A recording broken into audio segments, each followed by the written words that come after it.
Hello my dear students, welcome to computer science class. So in this video we shall start with a new chapter, that is data types.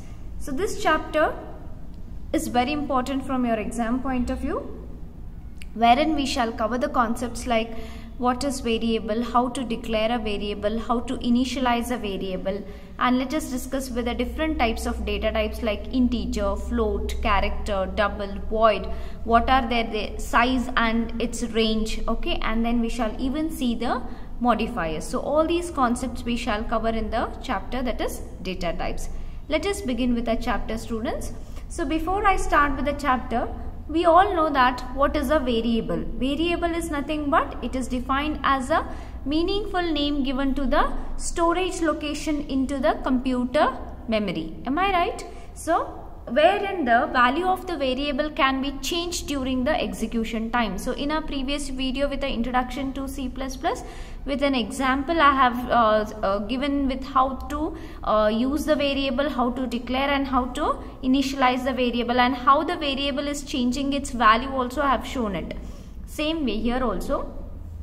The definition remains the same, that is the variable can be defined as an object or the element that represents the name of the memory locations which is allowed to change during the execution of the program. Either this definition or you can refer to this simple definition also. It is a named storage location whose value can be changed or manipulated during the program execution. Okay, similar way we had a constant, right? We have discussed about constant. So what was a constant? Constant had a fixed value whose value cannot be changed, but whereas the variables, they are the name given to the storage locations in the computer memory where the value can be changed. Say for an example, int a is equal to 100. When I define this variable, the value of a can be changed. Now it is 100, but after the execution time it may become any other value. That's what the meaning of that. The value can be changed during the program execution. So let us move on to the next part, that is how to declare a variable. Okay, syntax for, remember, always very important here. They'll ask you the question for 2 marks. What is a variable? Give the syntax to declare a variable. In that case, you need to write the definition and do write this particular syntax and with quote with an example. So what is the syntax? That is data type, okay, followed by the variable name, and it should end with the semicolon. Okay, data type followed by variable name and semicolon. Example, int a. Int is what? It's a data type. A is a variable name. We know that variable name is a one word. We cannot have a split words, isn't it? It's an identifier. So it should be combined with an underscore, right? So data type followed by variable name semicolon. This is an example for the declaring variable, wherein the name, the variable name a is actually as an identifier. What is an identifier? Identifier is nothing but the process of naming the programming elements such as variables, arrays, functions, isn't it? And we have certain rules to name the identifiers. That identifiers always they should begin with the alphabets and the underscore, right? And they can contain the alphabets, digits and underscore. No any special characters can be allowed except the underscore, correct? Their blank space will not be allowed between the two words, right? Keywords cannot be used as an identifier. So all those rules will be applied whenever we are naming any variable. That means always the variable can start with an alphabet or it can start with the underscore, but it cannot begin with the number, right? So what are the rules are there for identifiers? The same rules will be applied to the variables whenever we are naming any of the variable. Now this is the name given to the memory location, fine. Then these variables are used to denote what? Constants. If I have to make this variable as constant, we need to just prefix a word known as const. I think we have already studied this. Like for constants, arrays, functions, structures, classes and files. So to denote all these variables are being used. Therefore, I can say these variables are the named storage locations wherein the value of this particular variable A can be changed during execution time. So this is the syntax for declaring a variable. Remember, this is very important.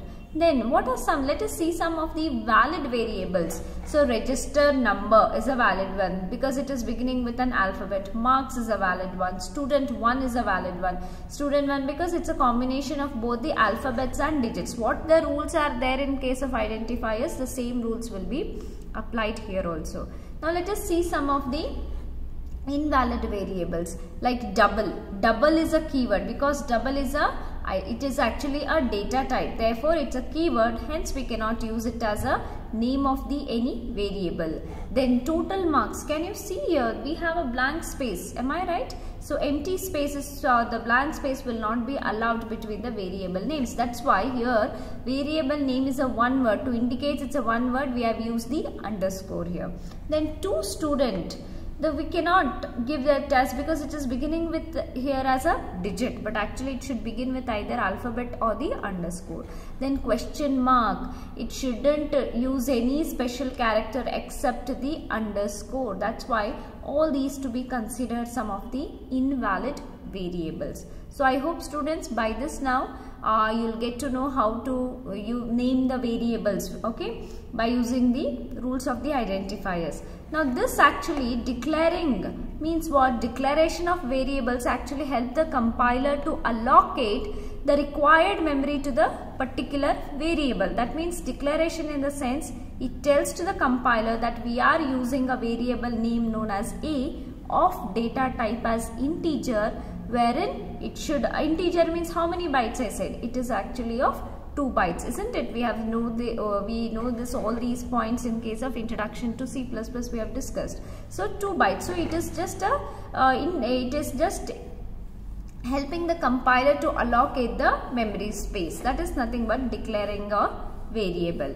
Moving on to the next one, assigning or initializing a value to the variable. Okay, so how to initialize? Initialize or assigning in the sense what? Assigning a value to the variable in the programming. This we are assigning the 100 value to a variable known as P in the program. This assigning a value to the variable in the program is said to be as an initialization. I hope you are able to understand. See, syntax to initialize a variable, that is data type followed by the variable name equals to, this is what? Assignment operator, then followed by the value. So this is the general syntax how we are initializing or assigning a value to a variable. Very important question, 3 marks they may ask. What is variable? Give the syntax to declare and initialize a variable. So when syntax they are asking, you should write this particular syntax. Previously you need to write it for the declaring, and to initialize you need to write this particular syntax and then quote one example. Very important question from your annual exam point of view. Okay, so here we have the variable as P, wherein we have initialized the value as 100. Okay, so int P is what? It is an indication for the compiler to allocate the memory space for the variable P as 2 bytes. So when we refer it as P is equal to 100 means we are initializing the value. So wherever the storage location P is there, there the value, the variable P will hold the value as 100 in the computer memory location. Similarly, I have one more variable as int C is equal to 50. We can even separate the initialization. Now this is a combination of both the declaring as well as the initialization. You can even separate it. So in the first line you could have written as int P semicolon. Then in the next line you could have written as P is equal to 100. You can separately write the declaration and the initialization, or you can combine and write it in this way, wherein declaration plus the initialization has been combined in the, okay. So here this particular P actually refers to what here? It's a variable. Okay, P actually refers to the variable here. So here is it is not B, it is actually P. So the variable P here, it has been declared of type what here? Integer. Okay, so when I say int p is equal to 100, with this statement actually there are two values are being associated. One is L value. L value in the sense it's a location, memory address location value, and the R value is nothing but it is the value what the variable is holding. Now here I'll show you.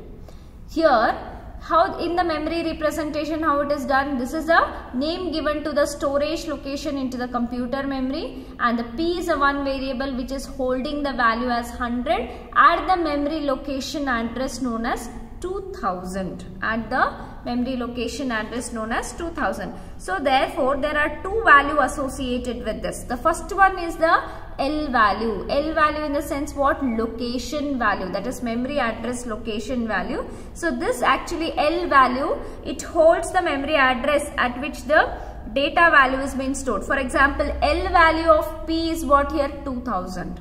L value of P is 2000. I am saying L value is nothing but it's the memory address location. Understood?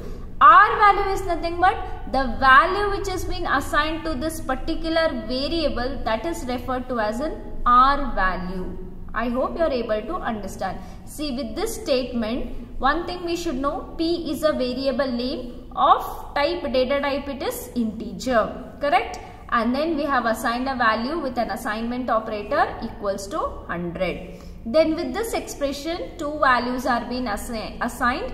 One is the L value which refers to the memory address location, and the R value, that is nothing but the value which has been assigned to this particular variable. So what is the L value in this? You should look at the memory location.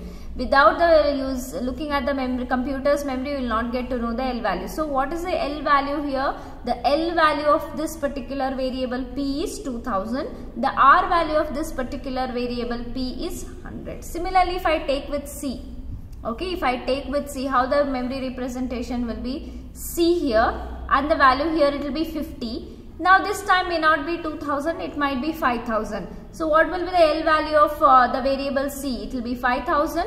Okay, and the R value of C would be 50, and the name of that particular variable would be C. So this is how you need to know about how to initialize a variable. I hope you are able to understand. See here, it's not only the initially only we have to declare a variable, even we at the runtime also the compiler will allow us to declare a variable. Runtime in the sense at the time of execution. Now some programs we have seen, we have asked the user to enter the value, right? Enter the value of A or enter the character, isn't it?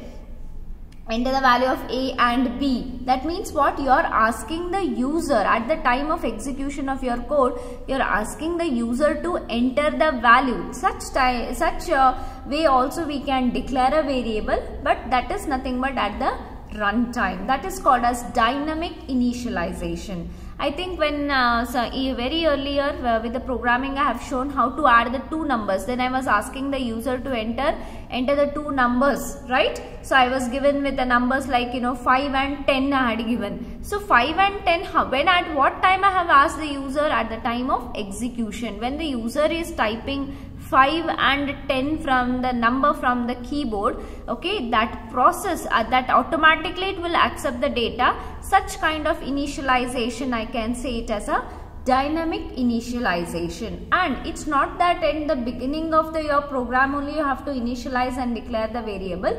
At any point of time in your program you can initialize and declare. So as well further we'll go with the programming examples. That time I'll be telling at anywhere in your program, as and when it is required, you can initialize and declare the variables. But okay, now let us move on to the next slide here.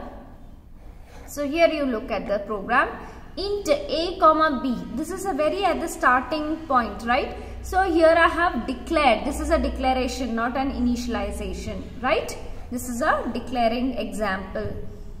After certain statements, in the middle I'm using a I'm assigning the value known as A. Whatever the value has been assigned to this particular variable A, that value I am assigning to a new variable known as temp, wherein at that point of time I have declared.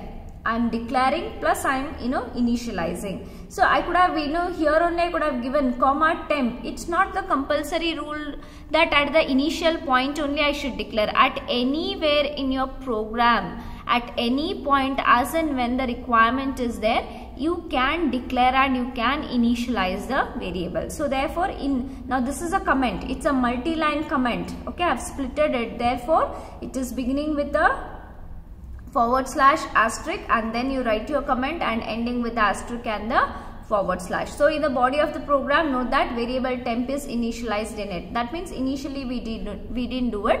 At the middle we have done. Okay. So then next one, moving on to the example, that is how to make the variable constant. Correct? How to make the access modifier const is actually a keyword, right? We can also refer this one as an access modifier that could be prefixed along with the data type. So this const is a prefixed along with the data type and it will not allow this particular variable A in order to change its value during the program execution. That's how you can make the variable constant, wherein the value of A can never be changed throughout the program. The value of A, you are making it as a fixed value by prefixing a access modifier that is const. Okay, so here it will never allow to change. But if in case if I have just declared int A is equal to 100, if I had not used this const, only int A is equal to 100 if I had used, and the very next statement if I had written as A is equal to A plus B, if I have written, definitely the value of A will change. But if I have written like const int A is equal to 100, the very next statement if I am writing as A is equals to A plus B, if I am writing, the compiler will give me an error saying that A is a constant whose value cannot be changed. You can use them for the calculations, but you cannot make the value, you cannot make the variable A to accept the new value. That's how we can use the constant.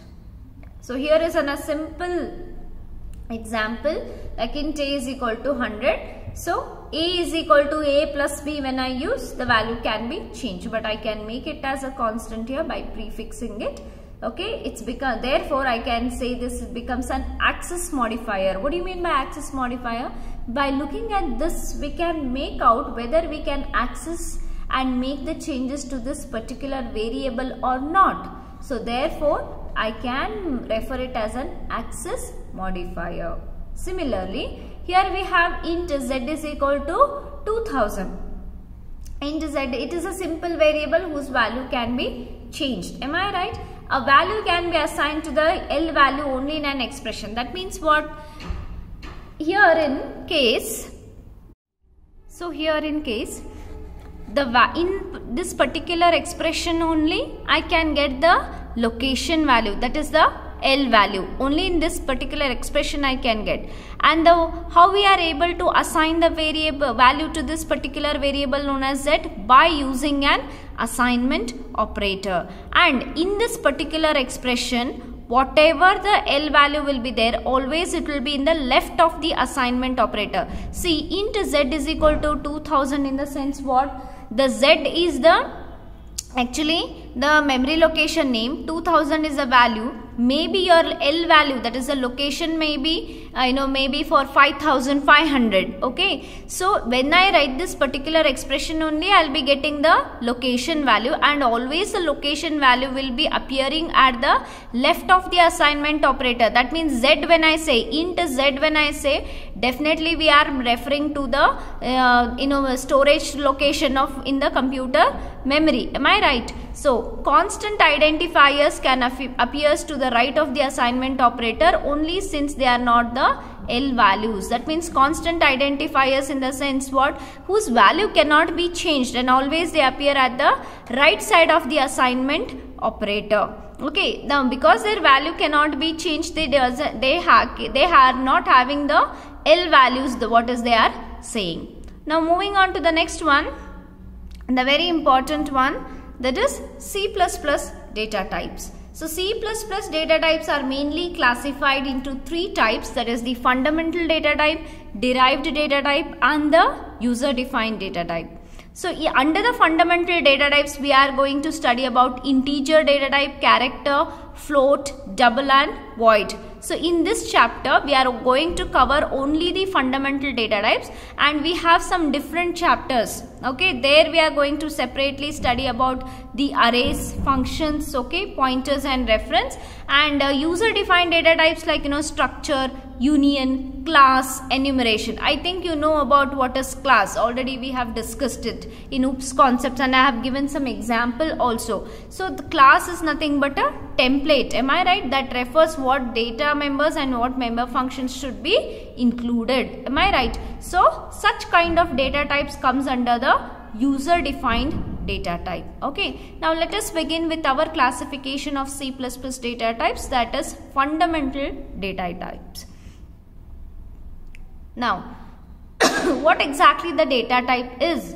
When I refer int a is equal to 100, int a in the sense what it says, int is a data types that is telling what kind of a data the variable a should hold, whether it should be a real number, whether it should be a whole number, whether it should be a character, whether it should be a string. So it is actually specifying what data type the variable can hold. Therefore, the data type will provide you the means to identify the type of the data and associated operations of handling it. See, when I say int a, okay, semicolon, when I take an example, what do you understand by that? A is a variable name of type integer, wherein the variable a can hold the whole numbers. Okay, it can hold whole numbers, and what all the operations you can perform on the whole numbers? You can do the addition, you can do subtraction, multiplication and division. That is what it is saying. It is also associated with the operations of handling it. Okay, the data type specifies what kind of data the variable can hold. Okay, therefore the definition of data type is, it is a set of values which can be stored in the variable along with the operations that can be performed on those values. Now here we have three different data types, I said, as we have seen in the classification.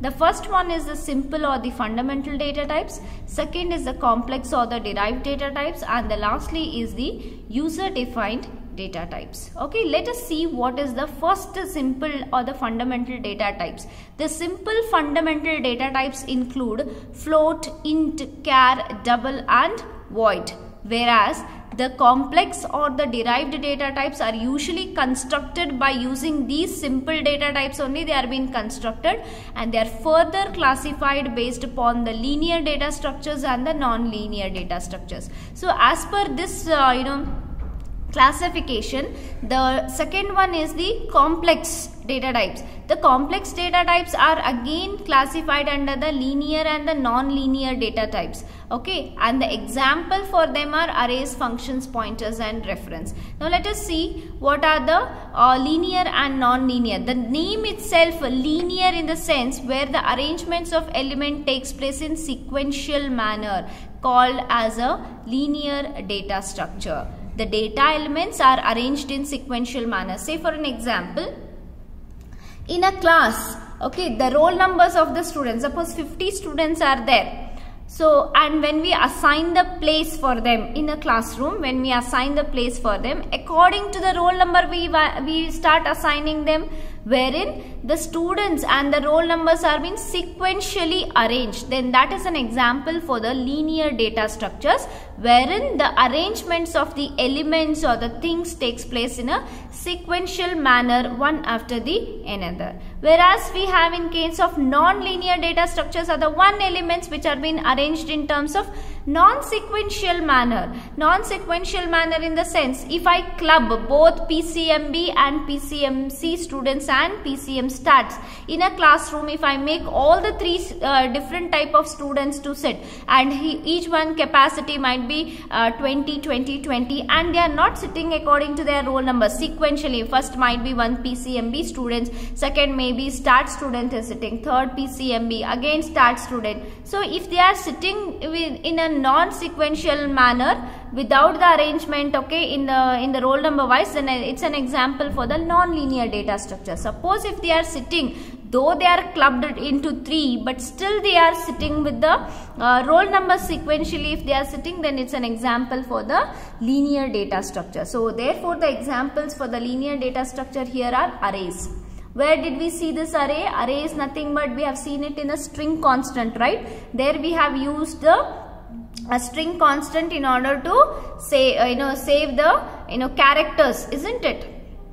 So arrays, structures, unions, pointers and linked list. So these are the examples for the linear data structures, and non-linear as graphs and trees. So graphs and trees, so graph doesn't have any fixed value. When you draw the graph in terms of mathematics or physics, okay, does we have any correct linear structure there? No, we have non-linear.